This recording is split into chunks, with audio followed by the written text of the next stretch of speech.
Hey everyone, and welcome back to Potato Monsters League of Legends Top 5 Plays for an episode stacked with all sorts of outplay. I'm excited to get going with this lineup, so let's begin with iFame's Ion Amumu with a crazy close call number 5 play. In the beginning, we see him quickly grabbing the tier 2, but he takes quite a bit of damage from Thresh and starts to get low. The box plus Ignite is enough to make him ult, and thanks to a bunch of minions helping him out, and then another Q, things are evened up. With the final E, Thresh goes down as Mumu goes to clear the wave and then recall back to base, but this greedy play puts him right back in trouble. His only option is to bandage toss the Grom, but Graves blocks the escape path, so he's forced to flash over and then quickly smite Grom for the health to survive the damage from Graves. He sits in the brush for a while, waiting for his Q to come back up, stunning him when he enters, and then Amumu takes off, just barely surviving the Q. After hugging the wall, he's forced to keep running upwards to keep distance as he gets down super low and breaks line of sight. With quick thinking, he smites again for the health, going back in with a final bandage toss for the second kill, thanks to the double smite and the Gromp buff to slowly kill Graves.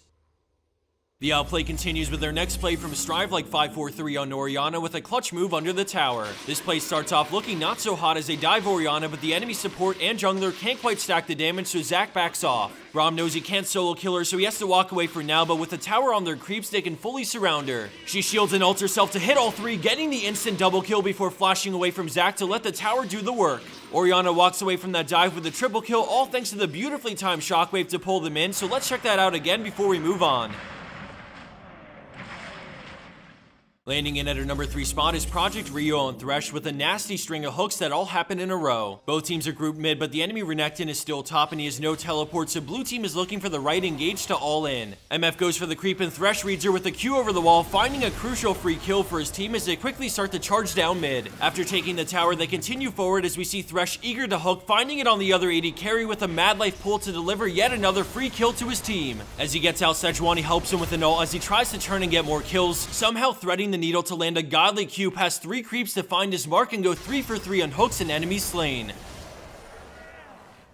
Coming in at second place is Bobstone with an excellent teamfight play on Azir when things are looking bad at the start. He's recalling after pushing mid with his team when all of a sudden the enemy Volibear flashes over the wall and flings him back. Azir's in a bad spot, so he Zhonya's the flash shell from Cast as well as the flash dazzle from Taric. When he gets out, he shoves the enemy team back away from his team so they can isolate Cassiopeia while the other 4 players have to sit back and watch. Asher's arrow slows most of them, and then Azir lands a crippling 4-man slow to follow it up, allowing for the full-blown counter engage on the retreating blue team. One by one they go down, giving a triple to Azir, double the Cho'Gath, and then the win for red team after an extremely well-played teamfight that didn't look promising at the start.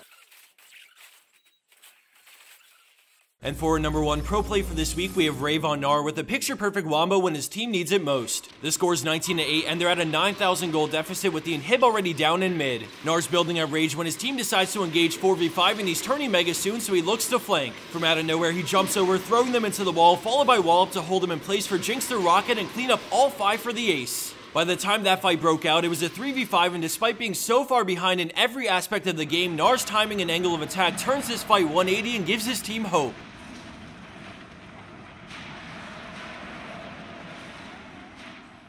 And for the bonus clip of the week, we have Roro Noah on Braum, who's looking to quickly roam to mid for a gank, but things work out much better than expected. We see him moving up through river, but as he comes up the dragon, he spots Lee Sin soloing it and decides to contest it. Leah smites, so Braum is much more interested in killing him over stealing dragon, but why not both? As you facepalm and watch the rest of this play, I wanted to give a special thanks to our sponsor SkillCapped, who provides the cash prize to our number 1 plays. Last time we shouted them out, I told everyone about their brand new coaching option available to members of the site. I wanted to follow up and show that more and more of their coaching reviews are being posted for all the members to watch, and they're covering different levels of games. As you can see, there are games from bronze, silver, gold, and even plat, and in my opinion, games that you can relate to, you can learn more from than watching a higher level of game than you're used to. You can preview the first 2 minutes to any of these videos for free, so check out the link in the description box if you're interested. Thanks for watching, everyone. Have a wonderful day and good luck out there on the Rift.